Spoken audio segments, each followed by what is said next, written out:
Situasi semasa wabak ini memerlukan tindakan drastik dan untuk itu kerajaan memutuskan untuk melaksanakan Perintah Kawalan Pergerakan.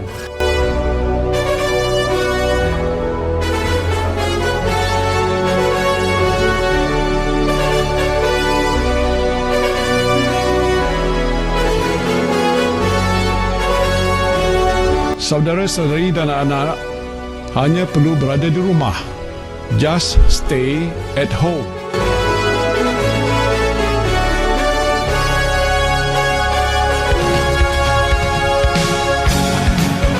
Oleh sebab itu, saya ingin merayu pada saudara-saudari, tolonglah. Stay put where you are.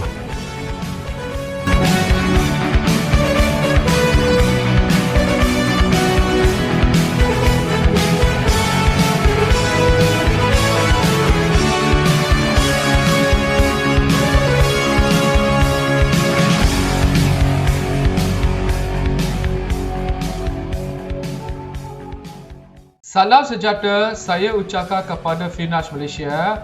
Nama saya Kuchun Derasing ala laki Darasing yang telah mengikuti program kreatif Never Stops 4.0 iaitu bengkel suntingan video penerbitan filem pendek ini di bawah pakej rangsangan industri kreatif Malaysia Prisma.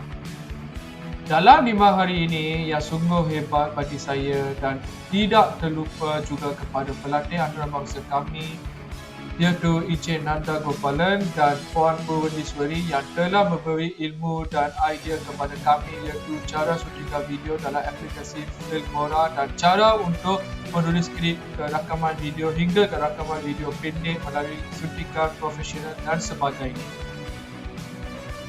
Kami berasa sangat gembira dan terima kasih atas Tajam Finash Malaysia yang telah membentuk diri kami ke era digital editing 4.0 Director filem pendek.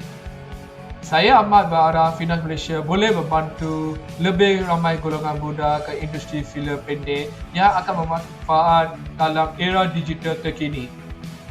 Di sini saya juga ingin membawa satu pesanan pendek kepada seluruh barisan hadapan Malaysia termasuk Finash Malaysia. Saya sebagai seorang pelatih Information Technology IT Computing berterima kasih seluruh barisan hadapan kita frontliners iaitu para petugas kesihatan Malaysia, Kementerian Kesihatan Malaysia KKM, Angkatan Tentera Malaysia ATM, Polis Diraja Malaysia PDRM dan lain-lain agensi termasuk NGO persatuan bagi membendungan penular wabak COVID-19 ini. Hanya kita mampu mengubahnya.